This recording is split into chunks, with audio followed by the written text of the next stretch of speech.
All right, let's pray, and then we're going to head into a brand new place tonight. Excited about that. Let's pray.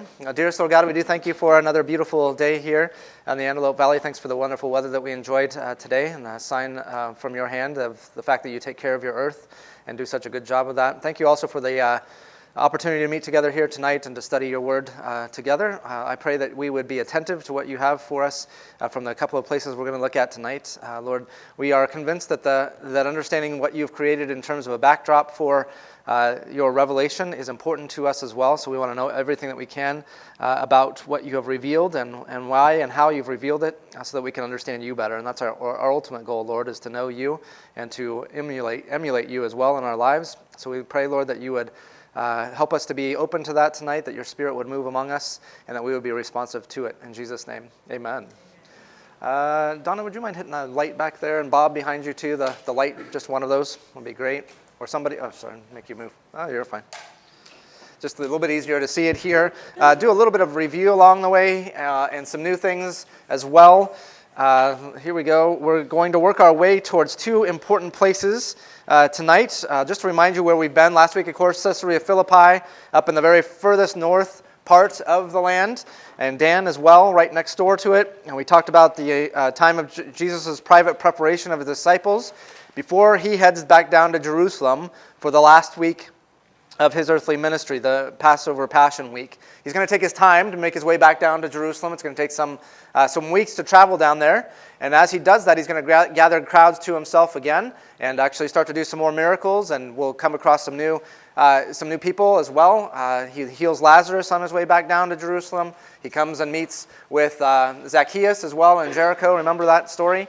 And all of that on his way down to Jerusalem for his last Passover there. But tonight we're going to cover a couple of places that are in the Rift Valley, the Jordan Rift Valley. And so that's where we're headed now.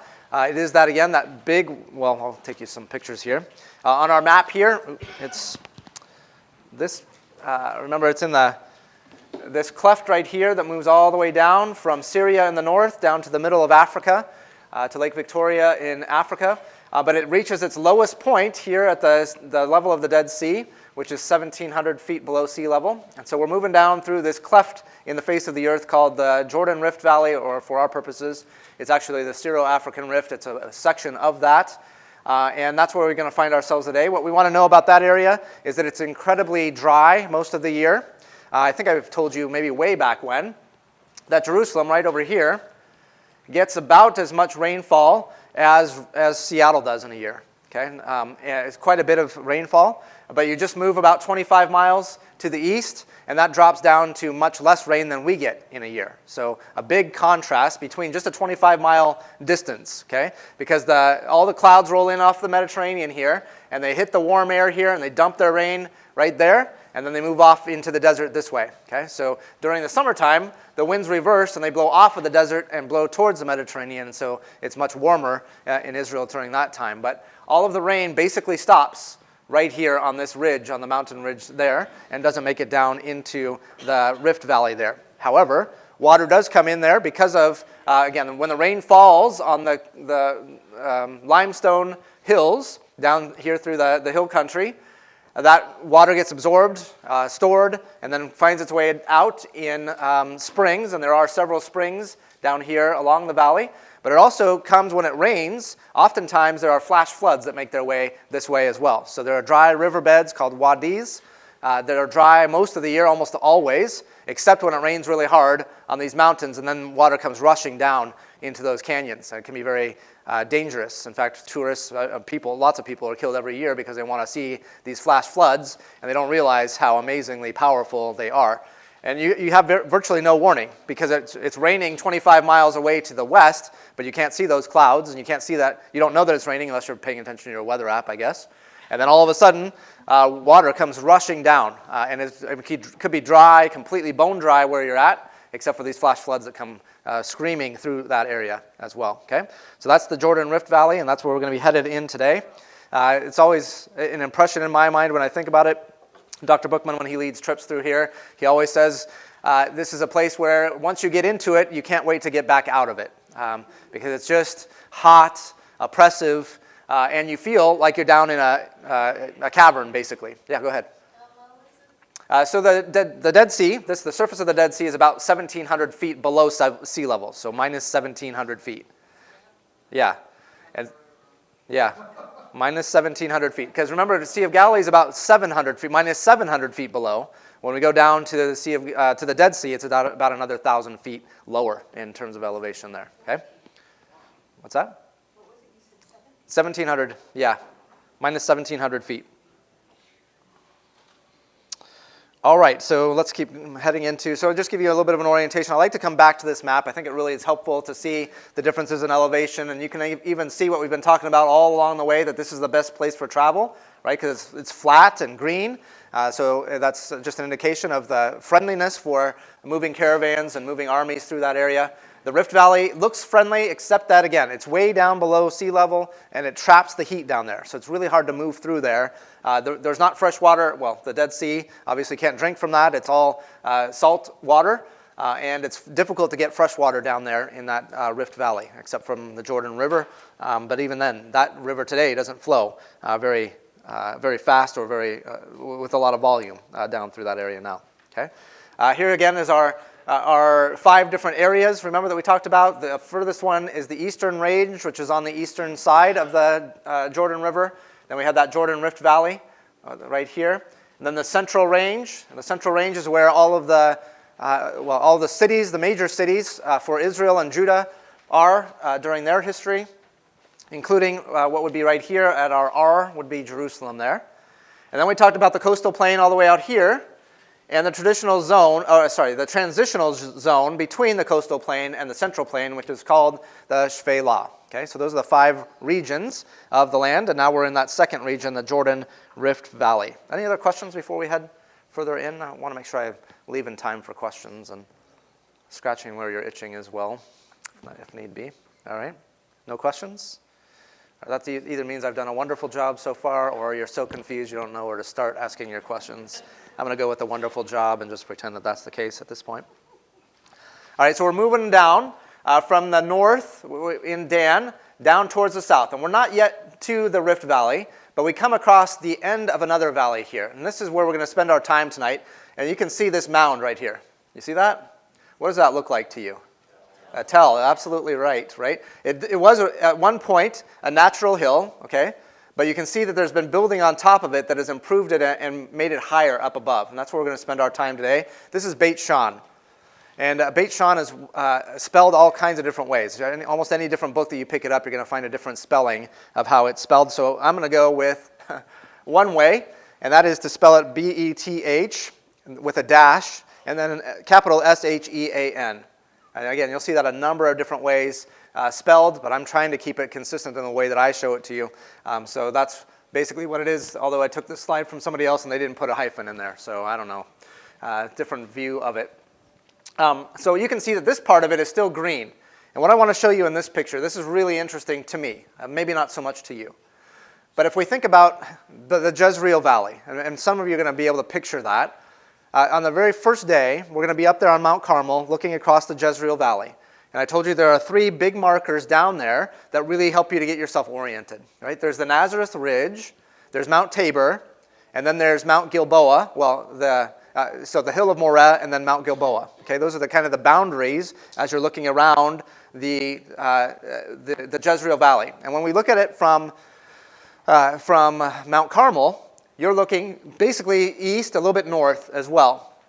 This is actually the reverse. Now we've come to the other side, and where's a good place to show you? I don't have a great place to show you this, but looking from the other side, okay, remember, and maybe I'm stretching your memories here, I know this, but Mount Gilboa, we talked about looking like a camel laying down, right? With its nose kind of poking into the Jezreel Valley. So you see kind of a hump, and then a little smaller hump, which is like the camel's nose, all right?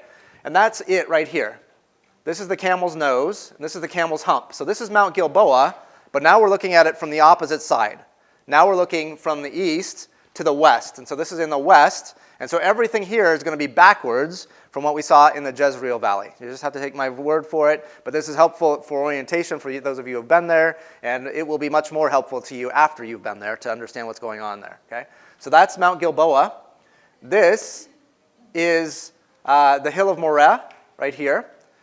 I know, bonus question for you. Anybody name something that happened on Mount Gilboa? Let's start with that. Yeah, go ahead. I saw your hand. That's where Jonathan and Saul were killed, right? In that last battle, just the day after, they had gone to consult with the witch at Endor, remember? So Saul went to ask the witch of Endor if she could bring up Samuel so that he could ask advice of Samuel. Remember that story in Scripture? Okay, that happens, that happens in Nain, or Endor, which is just the other side of this little hill. This is the hill of Moreh here. That happens there, and then they come up here, and that's where they're killed in battle. And then their bodies are hung on the walls of Beit Shan, which is going to be right here. Okay, so that the Philistines bring their bodies from here and hang them on the wall at Beit Shan. So that gives you a little bit of an idea about what happens in this area. So that's the hill of Moreh. This is Mount Tabor. Okay, Mount Tabor here, and in this picture you can't see, but Nazareth Ridge would be over here a little bit further. So this is almost a mirror image of the way that we look at it from the Jezreel Valley. Now we're looking at it backwards with Mount Gilboa, the hill of Moreh, and Mount Tabor there. I hope that I got that right, and the next slide will tell me whether I did or not. I got it right this time, all right? This was a test for me. So that's, sometimes I get Mount Tabor and hill of Moreh mixed up there, but to me Mount Gilboa is so distinctive with that camel's nose there that it's easy to point out. You guys following me at all? Again, something that's interesting to me, but maybe not to the rest of the class. So moving on, we can see that there's a tell here, right, circled for us now. What we also can see from this is what we're going to spend a little bit more time on tonight, is that below the tell, there's actually another city that was built later. This is ancient, okay? Oh, well, ancient. The tell itself was there long before Abraham's day, okay? So there was a city that was built there then. And in our Old Testament, this tell plays a role. There's a couple of things that happen there. But in the New Testament era, Rome builds a new city right down the hill from there. Okay? And this city is actually renamed. It was Beit Shan in the Old Testament era. In the New Testament era, it is called Scythopolis. And Scythopolis is named after the Scythians. You've heard of the Scythians before in Scripture. They're mentioned in the New Testament. Paul mentions them, right? In Christ, there are no barbarians or Scythians or slaves. That's what the one place or two places that we hear about them in the New Testament.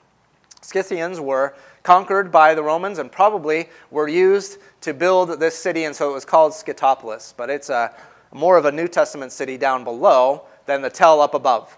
Now, in the New Testament era, especially under the Roman Empire, it was not as important to have walled cities. It was more important to have entertainment cities, right? We've talked about that a number of different times with Herod and his building projects. And so he wants to have a flat, open place for entertainment. And in fact, you don't want to have walled cities if you're an empire. Because what happens with a walled city, if you're an empire, is if the rebels get a hold of it, they have a place to keep the empire out. And they can cause all kinds of difficulty for you. They can wall themselves up within the city, and you have to starve them out. You have to put a siege wall around them and make sure that nobody gets out. And it can be months or maybe even years before you get the rebels out of a place like that. So Rome, generally as an empire, tries to go through and eliminate all walled cities. Okay? They're no longer an important part of their military strategy. But they do want to build on this strategic spot. And let me tell you why. The Jezreel Valley is up on the other side of this. So back behind this, right? These are the three markers that we saw for the Jezreel Valley. The Jezreel Valley is up in there. And we talked about the Jezreel Valley being an arrowhead shape, right? So basically a triangle with a shaft coming out the bottom of it. Okay? And that shaft points down into the Jordan Rift Valley. So the butt end of the shaft would be down in the Jordan Rift Valley. And so right now, we're actually looking across the shaft towards the arrowhead. Okay? The arrowhead would be up in here, in this area. This is the shaft leading out of that. This is the Harod Valley. Okay? H-A-R-O-D Valley, the Harod Valley coming down through there. Are you guys still awake? Yes, question. Point on the map about what you're talking about. Yeah, so the map, let's see. So here's this is the Jezreel Valley. Okay, the arrowhead there. And the shaft coming right down through here is the Harod Valley. Okay, I'll try to see if I can do it on this map too. It's a little bit harder to see on this, but up here, okay, you have the Jezreel Valley up here. It's basically a triangle arrowhead like that, okay? And then the shaft would come down like this, and that's where we find ourselves right now, the Harod Valley. And Beit Shan on this map is going to be right here, where the Harod Valley empties into the Jordan Rift Valley. Okay, so it's going to go down towards that desert, forbidding place. Does that make sense a little bit to you? Again, it'll make much more sense to you when you're standing in those places. Any other questions? Don't want to lose anybody here. All right. So here's the Jezreel Valley. I wanted to show you it from the other end. Okay. So picture this. This is the big, remember the big Jezreel Valley with Megiddo in it. Okay. And the arrowhead shape going like this. And then the shaft runs back this way. And that's where we're looking at the Hill of Moriah, Mount Tabor, and Nazareth on that last picture from the opposite viewpoint. Right now we're looking towards the west. In that last slide, we were looking towards the east. Actually, exactly the opposite of what I just said. That last slide, this slide we are looking towards the west, or towards the east, I'm sorry. The next one we're looking towards the west. All right, let me go back to it and you can see it again. Okay? This is looking west. This is looking east from the Jezreel Valley. Okay? All right. Very exciting to you. Again, I don't know, maybe Mark, you'll find that exciting, but probably nobody else in this room cares much about that. Here's another view of Beit Shan. And this is an aerial looking from the south there. Don't worry about the direction on it, but this is the Tel. You can see it, right? It was a huge mound even before a city was built on top of it. It was a perfect place to build a walled city even before the first civilization made its way there. And we've now excavations have been done and found at least 12 different levels of civilization within that Tel. So up on top, you can see buildings or foundations of buildings from a long time ago. All right? Down below, this is one of the most amazing places in all of Israel, as far as I'm concerned, as a place to see Roman ruins. You can almost feel like you're walking through a Roman city when you walk down this street right here. Okay? In our foreground right here, we have a theater, which is an amazingly well-preserved theater. And then there's a bathhouse around this area as well. And then a huge colonnaded street that runs this way. This is the Palladius. And then another colonnaded street that runs this way. And I'm going to get you some better pictures of it here in just a minute. In fact, a video of it here in just a minute so you can picture what that looks like. But it's an amazingly well-preserved and actually well-excavated site. I have some pictures, and I didn't bring them with me tonight, but some pictures of what it looked like before excavations began. And in those pictures from the 1940s, all you can see is the very top of this theater here. All the rest of this is under layers and layers and layers of dirt because it had been abandoned for so long. Okay, and so it's interesting. You can see the mound up here, obviously, because it's huge. But then nothing here except a field, and then just the very top of this theater sticking out, just some stones sticking out. And so excavation was done over about a 25, 30-year period, and they dug all the way down, and they found this amazing set of Roman ruins down below there. Yes, Michael? The Tel seems high. Yes. Mentioning you said only 11 layers. Yeah. Yeah. Like comparing it to like Megiddo, which have more. Did they add more dirt when they were going to go rebuild their city and say, let's make this even higher? So again, it was originally a natural hill. Okay, so there's quite a large natural hill there that they started to build on, and it had a nice flat top on it, or probably had a nice flat top on it. Yeah, and then began to build. But yeah, you got to bring a lot of stuff. If you're going to build, you got to bring a lot of stuff up that hill. And so remember, okay, maybe not remember because I don't know if I've mentioned it before. But a lot of ancient construction, especially in Israel, would have been done out of mud bricks. And we see that even back to Egypt, right? When the Israelites need to make the bricks for the Egyptians that they're building for, they're told to make bricks and gather straw and make the bricks, okay? And so a lot of it would have been done with the dirt that was available, even on top of the Tel, and then made bricks out of mud. You'd have to bring water up there. There'd have to be a water source available, but they get a decent amount of water here in this part of the valley, okay? But it would have been mud brick construction. So you build those walls up, probably glaze over them or plaster over them in order to make them more weatherproof. But eventually, when it gets neglected, when those bricks start to fall over, the walls start to fall over, when it rains on a mud brick, what happens? It dissolves, right? Over time, it'll dissolve and wash away. And so that's how you get some of these things. You get the stone foundations, because they would put the stone down for the foundation first, and maybe build a stone wall, maybe even 2 feet high. and then build a mud brick wall on top of that to finish off the rest of their construction. Again, because bringing stone up to there would be very difficult and time consuming, okay? So you bring it, but that's how construction was done everywhere. And that's why when you go around Israel, what you find a lot of times are stone foundations of buildings. And you look at that and say, well, where'd the rest of the stone go? Well, the fact is, there wasn't a lot more stone. It was mud brick placed on top of that stone. Like we would put down a cement foundation, right, to build a house, and then we would do wood frame construction on top of that. They would do that, but then build out of mud brick on top of that, okay? And then again, they would plaster it or whatever to make it look nice and also to protect it from the weather. But when time goes by and the city gets abandoned, those walls eventually fall over, crumble, and then they melt in effect with the rain that falls on them. And over time, I mean, we're talking hundreds of years, oftentimes when a city's abandoned. So there's all kinds of time for wind to come in, rain to come in, animals to come in. And then once you start to get some erosion up there, then trees and plants and things start to grow as well, and then they die, and then all their leftovers, right, the remains pile up as well. So over time, you get a pretty good accumulation. Then a new civilization comes in and just says, okay, let's build on top of that. Does that make sense to you guys? Kind of understand how that looks? Okay. Let's keep going. So here's a little bit closer look down at the streets of Beit Shan.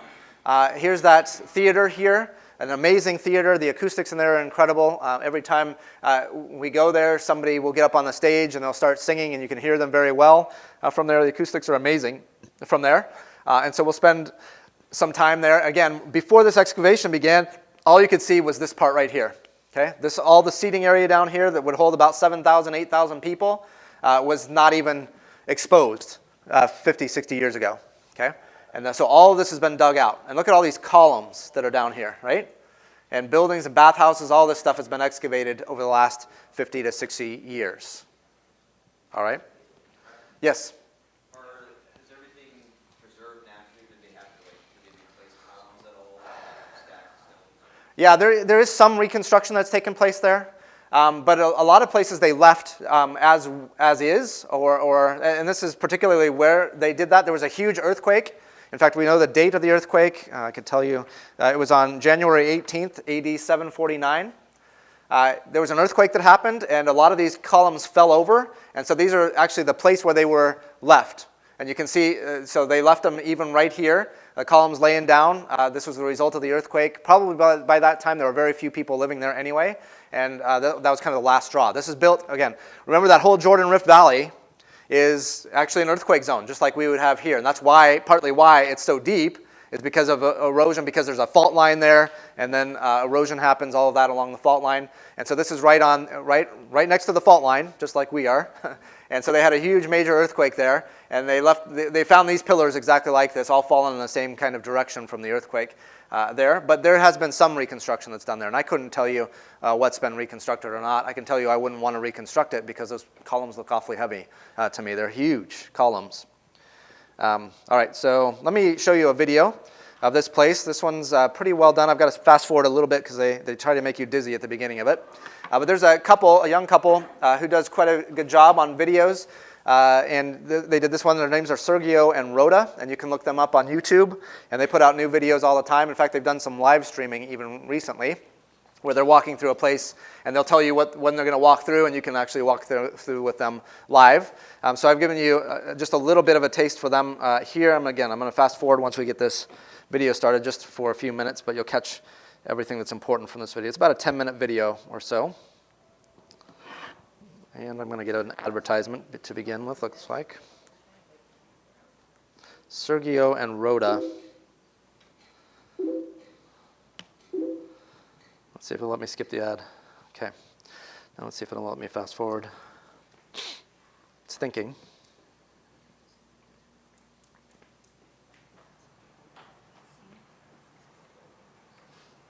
There you are.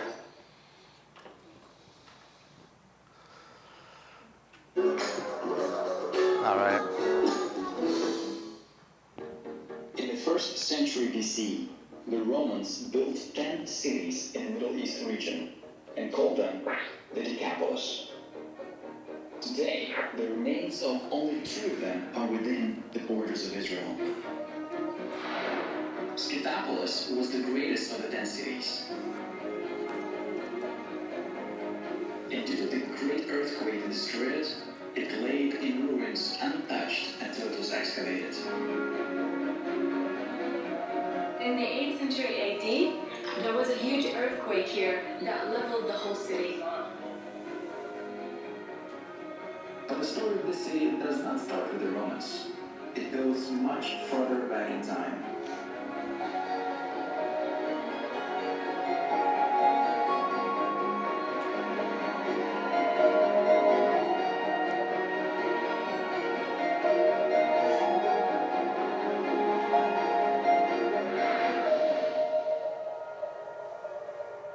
This place goes back all the way to 45th century BC. That's right, almost 6,000-year-old caves were found here that had remains of the early human life. Adam and Eve time? Possibly.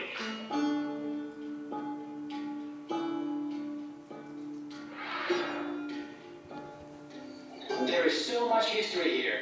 Even the Egyptians were here. 15th century BC, they found an administrative house for the Egyptian Empire. Yeah, the Pharaoh was here. That's right.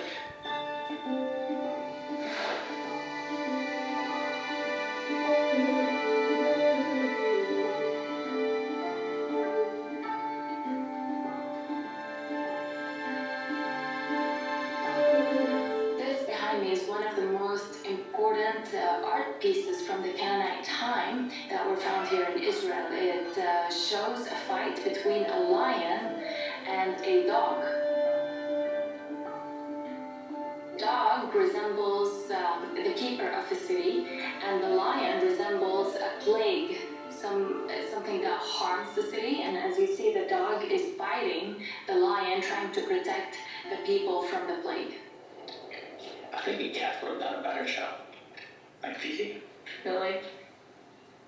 And then the Canaanites were here, right? And during the Canaanite reign, what happened? The Israelites came to the land of Israel. They conquered the land, but it says that Manasseh failed to conquer the city of Beit Shan, this place right here.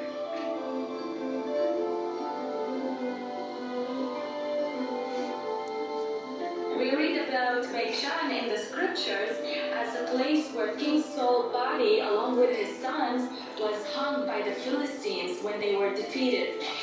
If we look over there, this is the Gilboa Mountain where the war happened, and it's not that far at all. And they would have brought the bodies and hung them here as a sign of dishonor to the king and his sons. And then the Israelites came and took those bodies to bury them properly. So this is where it would have happened, in this area right here. Later, the city was conquered by King David. In fact, he burned the entire place. Nothing but charr. But then, King Solomon, his son, rebuilt it. But history does not end there. The Egyptians Staircase to get up took there. this place back with the fall of King Rehoboam, but not for long, because the Assyrians completely destroyed to the ground.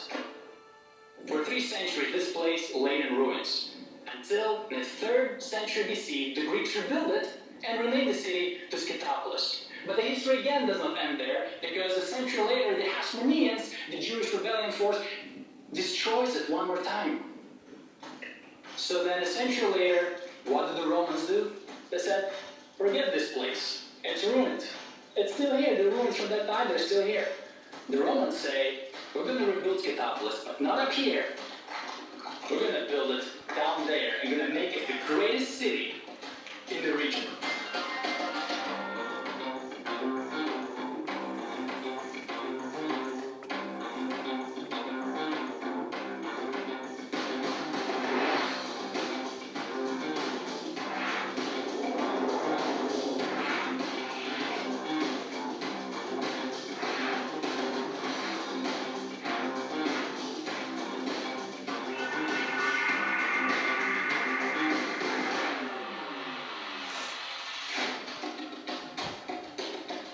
This is an incredible preservation of the Roman bathhouse.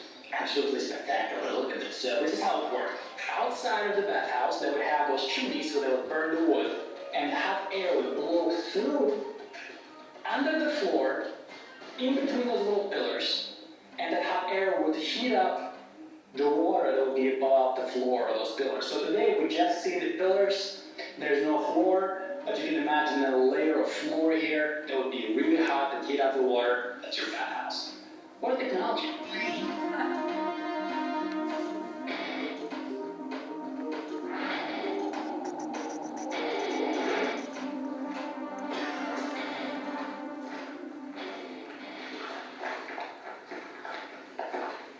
Wow.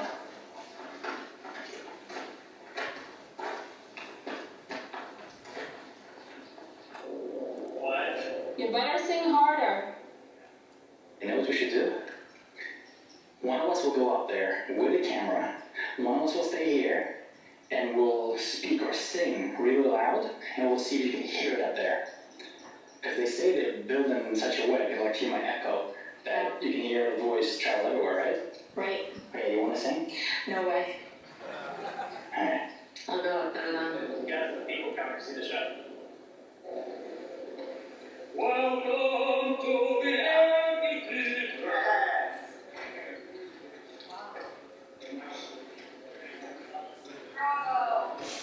So we won, yes!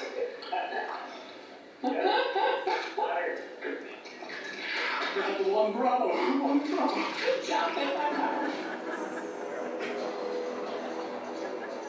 Beijing location is a great location, and at the same time, it's a very bad location. Why is that? Well, great location because it's right by the Jordan River, and it's also at a point of the Jezreel Valley. So for commuting to the Mediterranean, this is a great place. This is a connecting place. But it is placed on top of the Dead Sea transform. That makes it at a very high risk of earthquakes, and that's exactly what happened in the 8th century.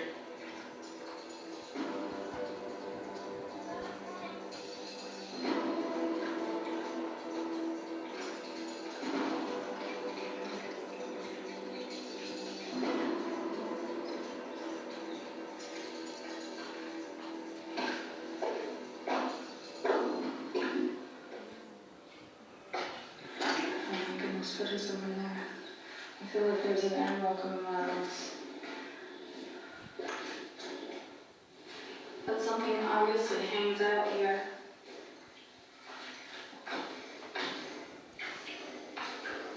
Or somebody. I think we can keep excavating here down and down, right? Probably. Yeah, but it looks like there's a door there or a window. Whoa. That's a thing. The baptism. No. That's a wolf baptism. Whoa.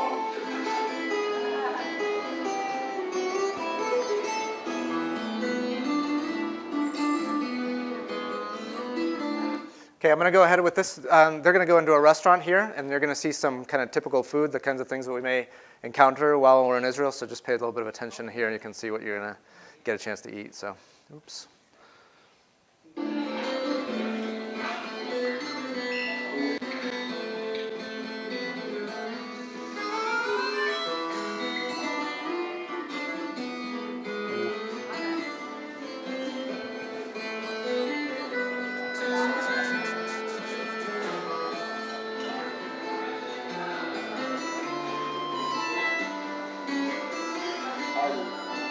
This restaurant in Beijing, it's different than the Middle Eastern restaurants we've been at because the salads have different taste and they're a bit different with a twist, which is pretty cool. And we have some interesting things here. So we have some, I think this is hot pepper, tahini, baganoush, and some eggplant. We have some satay salad. We have some cornbread. I'm thinking that's mayo. See, this is the Israeli way of eating Middle Eastern. You share the plates, right? There's a little bit of everything, you share them. So that's a great feeling about it. It's nice.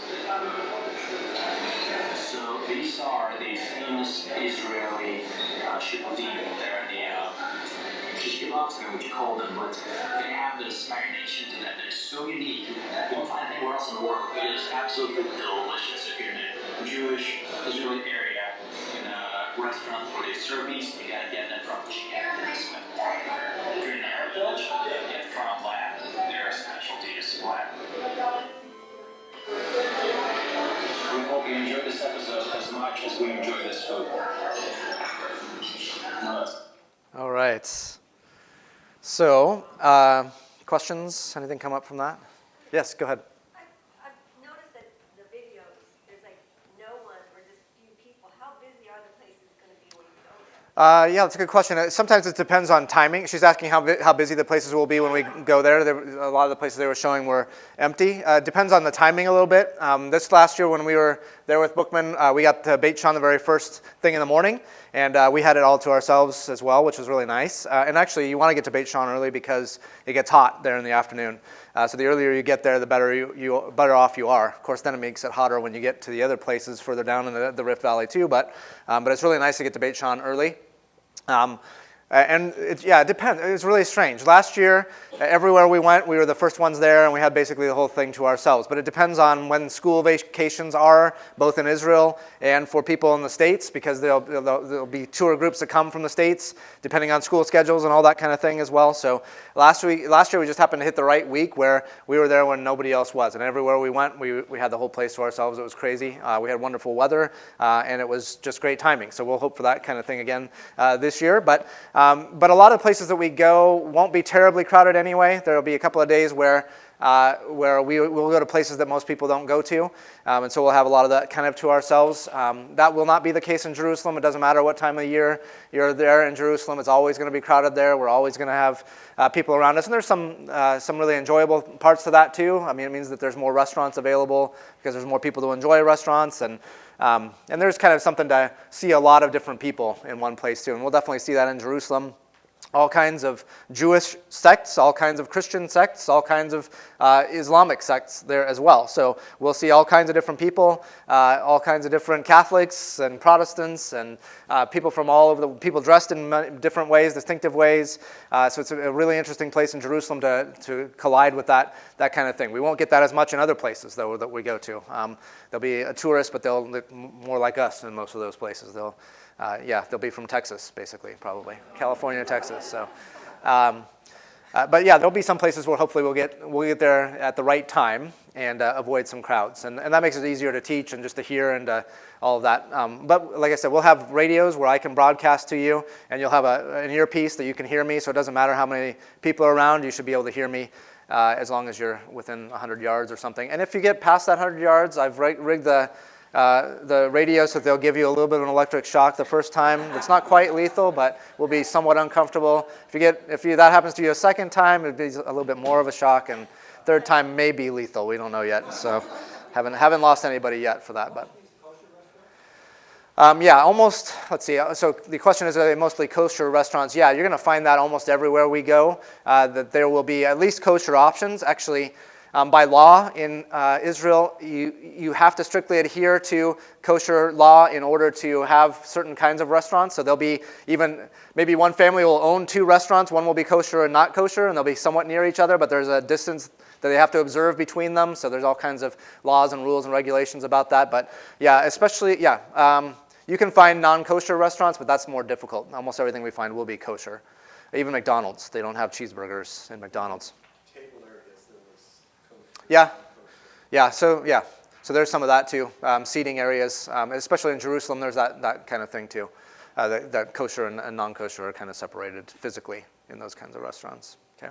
What other questions you have? Yeah, go ahead, Chad. So like at Beth Shan, Yeah. we saw that they put signs and things like the bathhouse. Yeah. So when we go to these places, are there going to be fairly touristy, like not like a trap, so to speak, but like we go to a museum here, they would have Yeah, it's a good question. kind of set up to be attractive and things. So Yeah. is that what we're going to experience there, or is it a little bit more rough? Yeah, the question is, we saw some signs and things around Beit Shan that you can kind of read and observe in the bathhouse. They had some kind of instructions on what a bathhouse would have looked like, what would have been in each area. And the question is that what it's normally like? That's kind of varied too. I think actually Israel does a pretty good job from my point of view in not having that stuff be obnoxious. There's not a lot of it, so that everywhere you go, you're just attracted to reading the sign, because I'd much rather have you seeing what's around and I can explain it to you, rather than just going around and reading from place to place. We will be in some museums, and they will have, some museums do a really good job of signage, especially in Jerusalem we'll see that, but some of them do a horrible job. There's one museum that I went to, is it a Rockefeller Museum, Mandy, that we went to? where we couldn't find a thing in there, or there's all kinds of stuff in there, but they had no labels on them. You had no idea what you were looking at, and it was just randomly kind of arranged. So it could be something from the 5,000 years ago next to something from 20 years ago, and you're like, I don't even know what I'm looking at. So there's some of that.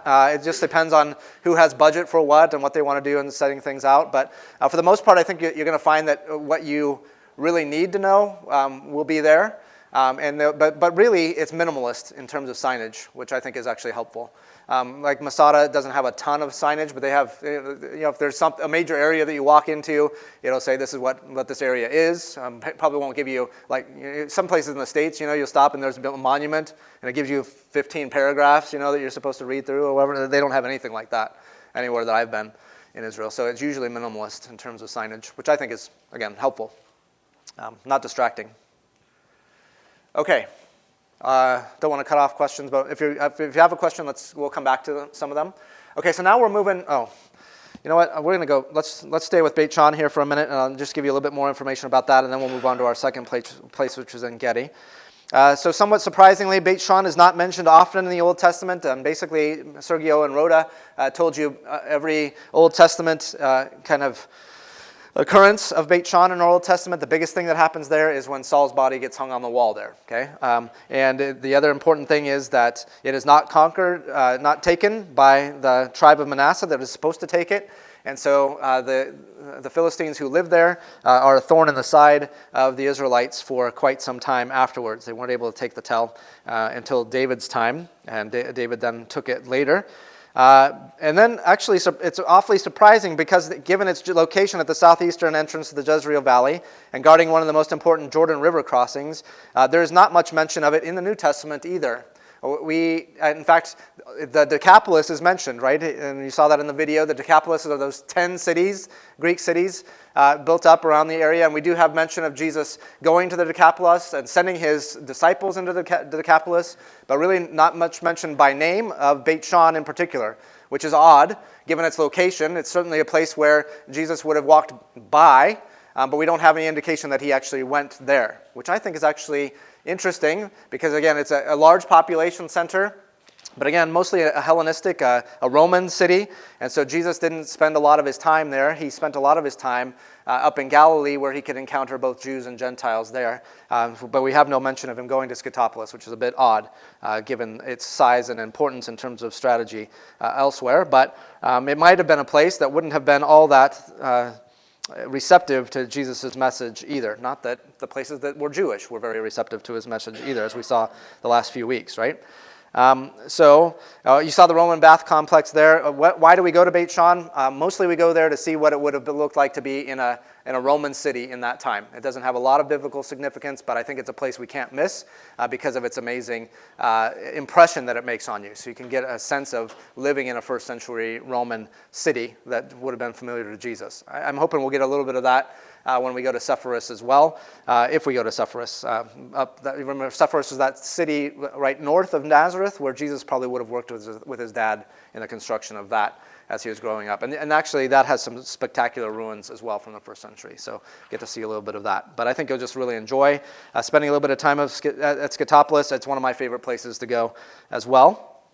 Again, at the end, we saw that restaurant scene. And again, most of our lunches will be a choice of things like shawarma, falafel, or chicken cutlets and pita, especially when we're outside of Jerusalem. Basically, we'll have 2 to 3 choices. It'll be basically the same 2 or 3 choices you had the day before. And you may want to vary those along the way. I don't know. But there's not a lot of variety. But again, that's only 5 or 6 days of that kind of food. When we get back to Jerusalem, you'll have all kinds of options, depending on how much you want to spend, basically. And okay.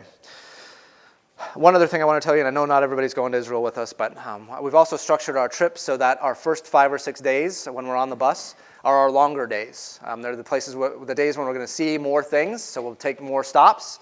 A lot of those stops will be about an hour long, with maybe a half hour, 45 minutes in between stops on the bus, maybe sometimes a little bit longer than that. But they'll be full days. I mean, we'll start early, 7:30 or 8 at the latest, and be gone all day, maybe back at 5:30, 6 o'clock in the evening. So long days with a lot of stops and a lot of learning, a lot of information overload. Okay, But we've also structured it so that when we get to Jerusalem, the idea is to do most of our work in the morning. And so we'll spend a lot of our time together. I'll show you around. We'll have an Old Testament day. We'll have a New Testament day. We'll have just a general day in the Old City. We'll have a kind of a museum day as well. But most of that will be in the mornings, so that in the afternoons you can explore on your own. Do some things that we won't do otherwise. Things like the Holocaust Museum, which are things you shouldn't miss. If you're in Israel, you should go to the Holocaust Museum. I'll give you some places to go shopping for trinkets or whatever. Souvenirs, I guess is the better word than trinkets, but you can go souvenir shopping. I'll show you the best places to do that, exchange money and that kind of thing. Again, you'll have lunch on your own, so you'll get to choose where you want to eat, how much you want to spend on lunch. You could find a nice hotel if you wanted a really nice meal. You could do that and pay a bit extra for your lunch, something like that. But mostly our afternoons will be free. And again, I want you to already get in your mind that you're not going to just go back to the hotel and crash on your bed. Go back and take a nap that turns into a 4 or 5 hour midday break. And part of the reason we do this at the end is so that you won't be jet lagged by that point, so you won't be tempted to stay in bed all day long. But you will be tired. But I want you also to remember, I want you to prepare for the fact that you're only going to be there probably once in your life, maybe twice, but you want to take in as much as you possibly can. And that's better done with your eyes open, walking around the old city, than with your eyes closed, dreaming about something in your hotel room. Okay, so I want to get you prepared for that. And even now, as you're preparing physically for the walking that you're doing, it's not even so much that you could walk 5 or 6 miles at a time. It's that you would have some endurance built up, so that you'll be able to keep going, right? That you'll be able to walk 1 mile at a time several times during the day in the heat and all of that. So I really hope you're building up some resistance, what is that called? Not resistance, but endurance. Yes, endurance. That's what you should be building up so that you will be able to enjoy the later afternoon, so you won't be tired. When you sit down on the bus and you say, oh, I can't get back up again. I want you to be able to get back up again and get to the next thing, okay? No.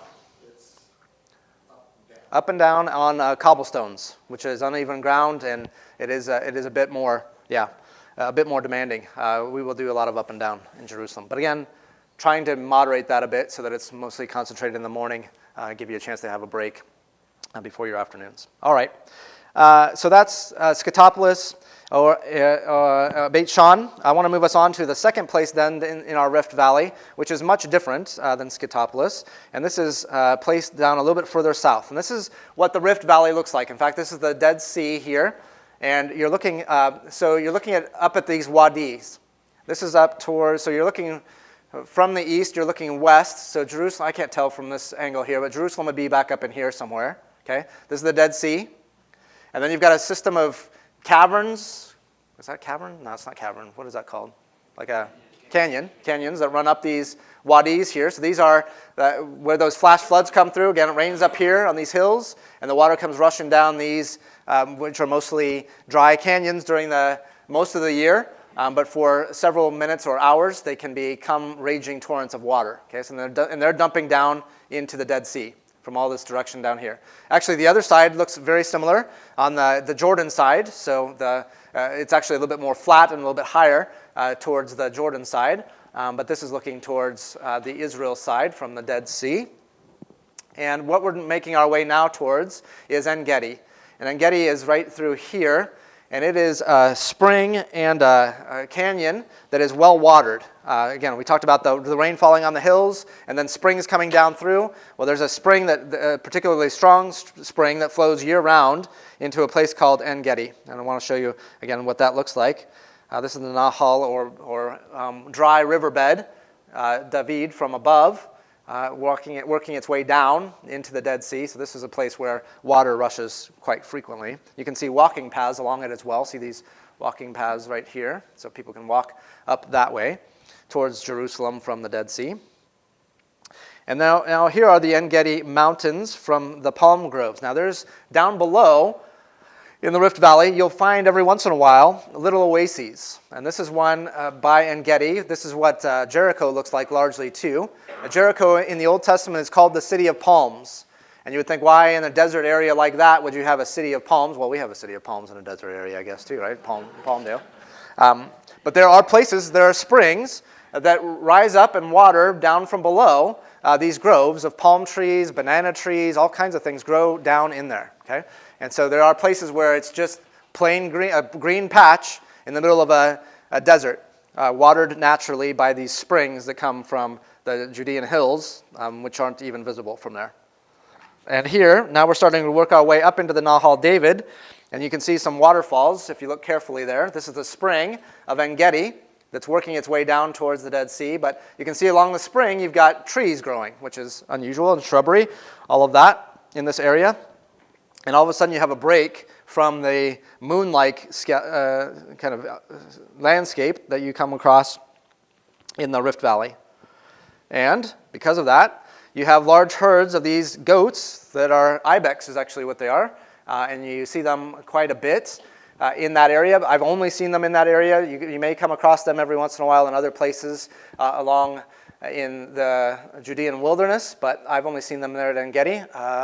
Caleb, we hiked up to En-Gedi, right? Yeah. And we saw tons of them, right? We happened to be there in the evening time when they come out of the woodwork, basically, towards the spring to get their evening drink.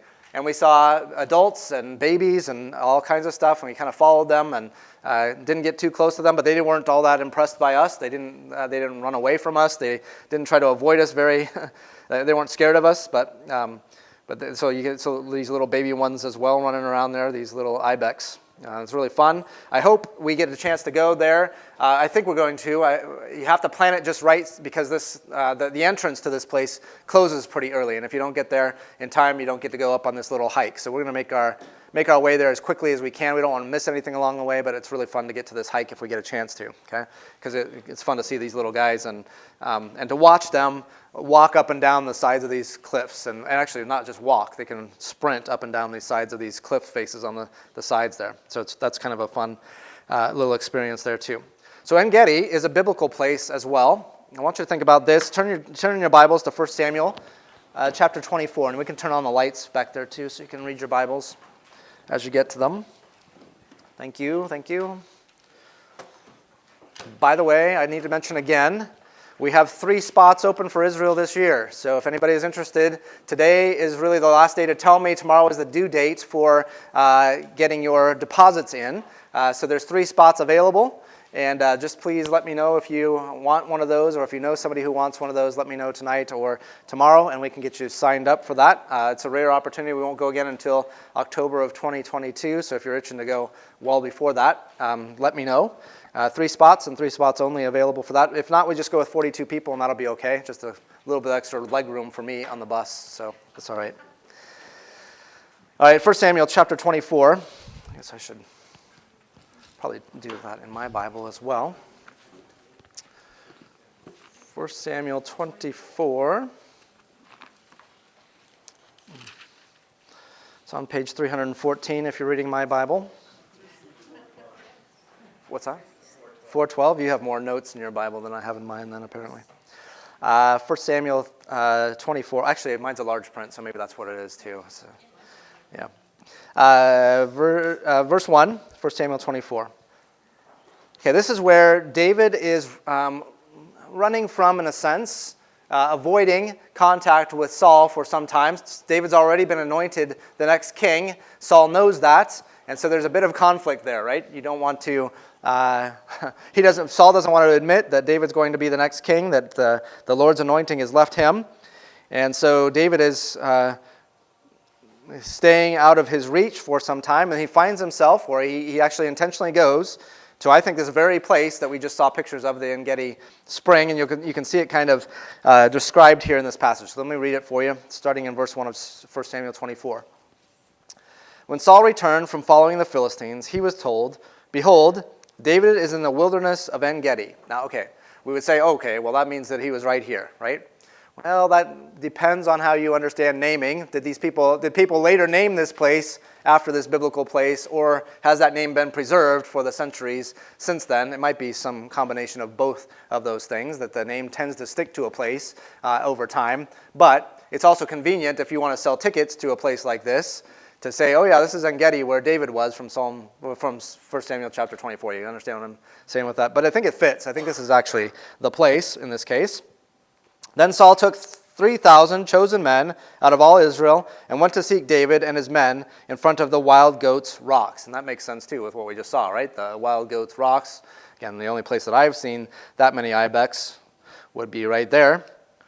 Not that I've wandered a lot through the wilderness looking for ibex, but I'm no expert in that. But verse 3, and he came to the sheepfolds by the way where there was a cave. And that's, again, one of those things you see walking through this area, a lot of different caves. We'll talk about that more next week with the Qumran caves where the Dead Sea Scrolls were found, also in that area. The rock structures there lend themselves well to caves. And so this is a great place for David to hide.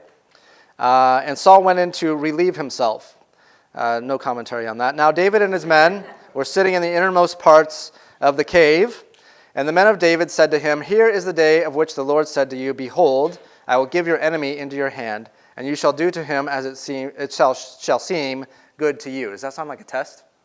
A little bit, right? So God says, you shall do to him as it seems good to you. You figure out what to do, right?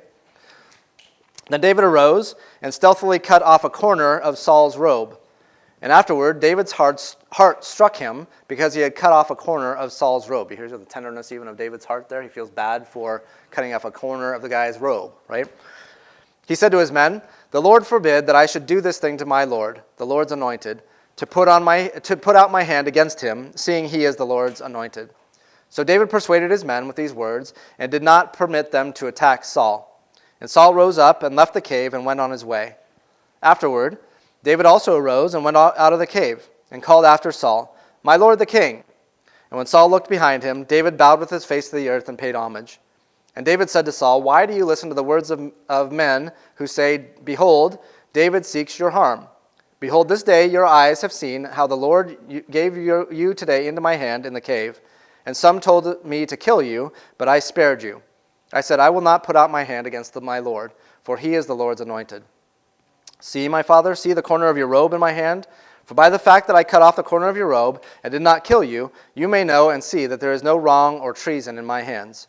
I have not sinned against you, though you hunt my life to take it. May the Lord judge between me and you. May the Lord avenge me against you, but my hand shall not be against you. As the proverb of the ancient says, out of the wicked comes wickedness, but my hand shall not be against you. After whom has the king of Israel come out? After whom do you pursue? After a dead dog? After a flea? May the Lord therefore be judge and give sentence between me and you, and see to it and plead my cause and deliver me from your hand. That's a pretty long speech that he gives to him. Must have been in easy shouting distance, right? That's a lot of things to yell across a cavern there, right? As soon as David had finished speaking these words to Saul, Saul said, is this your voice, my son David? And Saul lifted up his voice and wept. He said to David, you are more righteous than I, for you have repaid me good, whereas I have repaid you evil. And you have declared this day how you have dealt well with me, and that you did not kill me when the Lord put me into your hands. For if a man finds his enemy, will he let him go away safe? So may the Lord reward you with good for what you have done to me this day. And now, behold, I know that you shall surely be king, and that the king of Israel shall be established in your hand. Swear to me, therefore, by the Lord, that you will not cut off my offspring after me, and that you will not destroy my name out of my father's house. And David swore this to Saul. Then Saul went home, and David and his men went up to the stronghold. The stronghold, that's an interesting, we don't know what the stronghold is, but many think it's actually in Masada, the place that we will go to. Actually, we may visit, or we may not go to it, but we'll talk about it briefly maybe next week. We will go to it when we get there, but I'm just saying we may not cover it in class. All right, so that's what happens there at En-Gedi, and I think you'll really be impressed when we go there and get an opportunity to check it out and to spend a little bit of time there. It's also a really nice break from the heat of the Rift Valley as well when we work our way down there. All right. Other questions, comments? All right, I'm getting done a little bit early tonight with you as well. Don't have much more to cover with you this evening. I thought maybe that would go a little bit longer than that. So if you guys have any questions. One more thing that I do want to tell you, though, just for announcement, by way of announcements. On April 5th, it's a Sunday evening, 5:30, we're doing a special Messiah in the Passover presentation here at the church. And it's going to be a really, really fun night. It's an opportunity to hear and actually experience what it would be like to go through a Jewish Seder. Seder is their Passover meal. And to understand the significance of what Christ did with his disciples at the Last Supper, and also all the significance in the symbols that are involved with the Seder as well. So we'll walk through all of that. It's a meal, and so you'll get to eat as well and to participate, eat some traditional Jewish food, and to have a great presentation. Again, it's 5:30 on Sunday the 5th of April. That's the Sunday before Easter, Palm Sunday. And I'm in charge of it, and I could really use some help in terms of volunteers putting that together. In fact, my wife is doing that while I'm actually leaving for Indonesia a week from tomorrow. But Mandy's going to help me while I'm gone to arrange some of those details. So if you'd like to be a part of helping to cook some of the food or do some setup or tear down, I'd really appreciate it if you could give me some help in those things. Mandy will take some names and email addresses of people who want to be involved in that too, if you wouldn't mind emailing her. Her email address is Hayen, so Hayen, Hayen, at GC, this is Grace Chapel, Lancaster.com, GCLancaster.com. So Hayen at GCLancaster.com. And if you could help me out with that. It's going to be $8 for the meal itself to cover the cost of the food. And we have a special guest speaker coming in to do that presentation. He does dozens of them every year. He's a really good speaker at that. And so if you want to be a part of that, you can actually register already at our website, gclancaster.com/Passover. gclancaster.com/Passover. You can register and actually pay already for that in advance if you'd like. gclancaster.com /Passover. Make sure you get the slash the right way. I don't know which, does it go this way or does it go that way? I think it goes this way, whatever. Get the slash that will go in the right way and put in Passover, and then you'll be able to register there. We'll have, it's going to be announced again this weekend. It should be in your bulletins as well, so you should be able to follow that link and register that way. If you don't want to go online and register, but you still want to register, let me know and I can help you get that done, or Michael can help you get that done as well. Yes, question. I saw a question. Who had a question? Yes. What's that? It's going to be 5:30 on April 5th. That's Sunday. Yes, Cheryl. Do you know about what kind of food? I know you say like traditional, but I mean like. We're doing chicken breast, and we're doing some matzo ball soup, and what else? We're doing a vegetable, I want to say salad, but I said salad, and Mandy says not a salad, vegetable something or other. And the dessert is strawberries with cream, and what else? Remember? That's it? Yeah, that's it. We're pretty close to it. So it's, marinated chicken breast baked, and yes. Sign-in sheet? Oh, yeah. I didn't pass around the sign-in sheet. Yes. Ooh, I had one. Oh, I had it buried in my stack of things. Sorry, here comes the sign-in sheet. So hang around and talk to each other, be friendly, and sign in your sign-in sheet if you would. Other questions? Yeah, Chad. How long is the ceremony going to be, and how many seats are available? So I know the answer to the second question is we're trying to cap it at about 150 people, but we may be able to come up to as many as 200 people. So we're going to start at 150 and see what kind of response we get. I believe it's about 2 hours, all told. It's in the worship center, yeah. Unless we have very few responses. I mean, if we only had 100 or something, we may put it in the chapel. But I'm anticipating we'll get enough to fill a worship center for that too. Really fun time. You'll get to participate. It's not just sitting there. It's not just eating. It's like a sermon that you participate in. And you'll learn a lot and really enjoy that time. So you'll never forget it. Okay? So it'll be a great time. Other questions? Yes, Chad. Any seats, or do we have to recline? Oh, that's a great question. No, we are not doing triclinium, which will bring me back. We'll do something like that when we get to the upper room.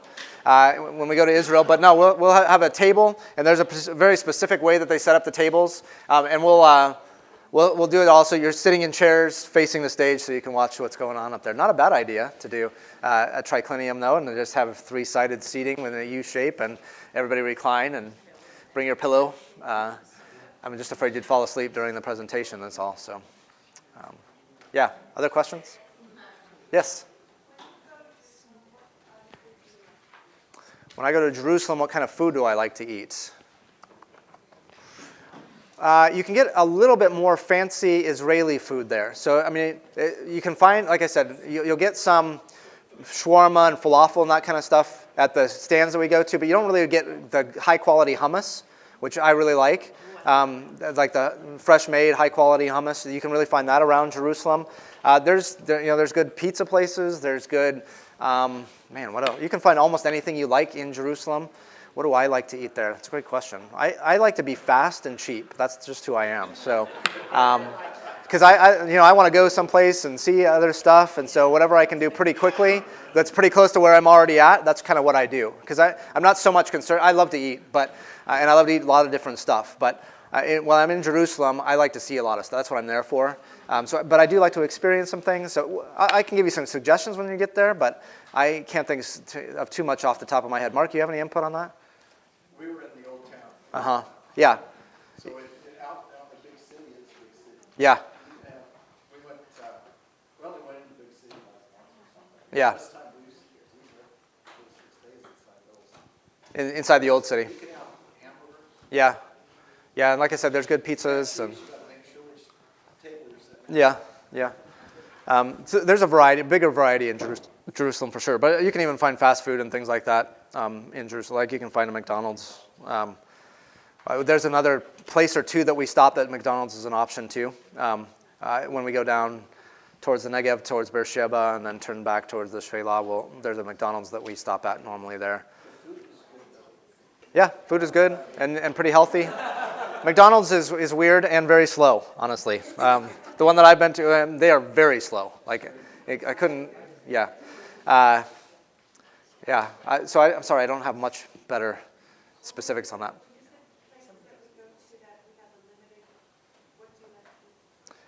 I like to vary it. So like one time I'll get this, and the next time the next, and the next time the next, just so that, because it's all the same otherwise.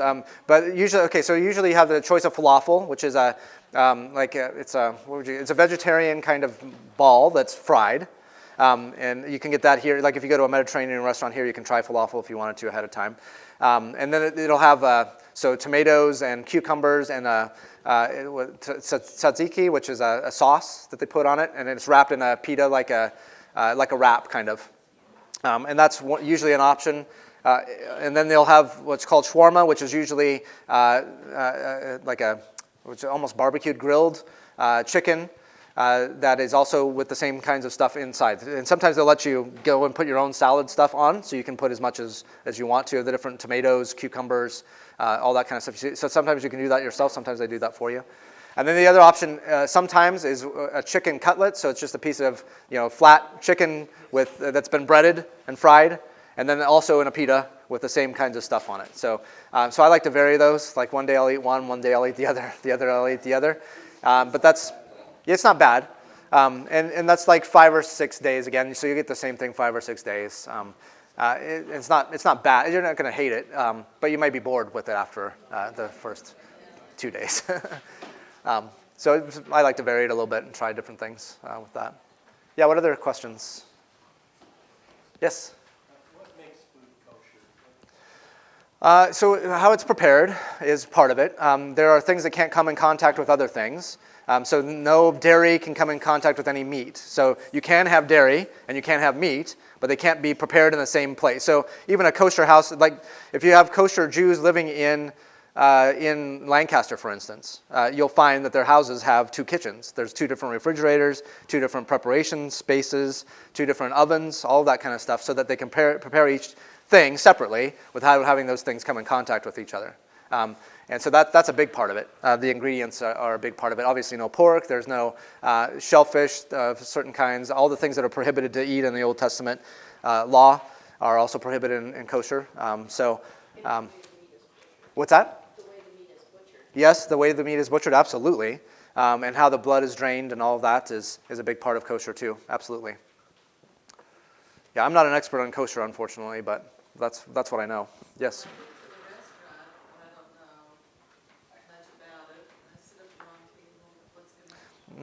You won't have that problem. No.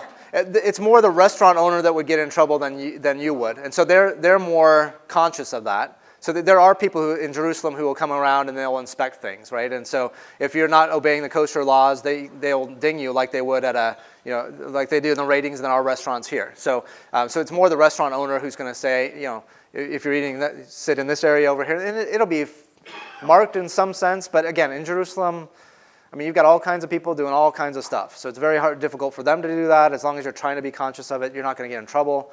Nothing like that. Very unlikely. It's possible, but very unlikely. Yeah. My goal is to get 75, 80% of you back here, so I'm going to aim for that. So I don't know, what is that, of 43 people?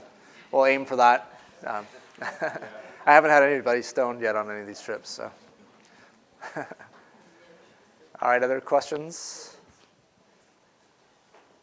Yes? I have a question. Yes. How much can you explore the ruins? Are they mostly gated off, or can you look around slowly? Good question. So when we go to a tell or a ruin or something like that, the question is how much can you kind of find your way around, explore? Most of them, you kind of have free reign of it. There may be some things that are fenced off, or maybe where there's actual excavation going on now, they want you to stay out of those areas. Most of the excavation takes place early morning, so they'll get there as early as they possibly can when light is available, and then quit by noon, because again, it gets warm after that, especially June, July. So a lot of the active archaeological excavations take place before we get to a site normally. We may be in some places early enough that we'll run into people doing excavations, maybe at Magdala, maybe at Shiloh, maybe a place or two other than that. But yeah, we just want to be sensitive to not, cross fences, that kind of stuff. And there's places that may be a little bit, I wouldn't say dangerous, but you don't want to be tripping over rocks and stuff, and they're a little bit more rugged. So that kind of, but some of those places we'll just make our way. Maybe there are places that were excavated a long time ago. I'm thinking about Ai in particular. When I go to Bethel, there's not anything.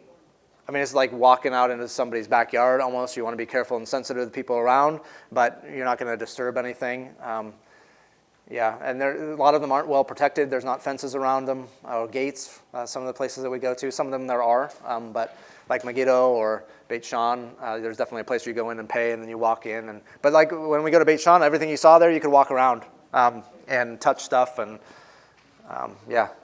experience it that way. Does that kind of answer your question? Yeah. Yeah. Other questions? Yeah. Go. Yeah.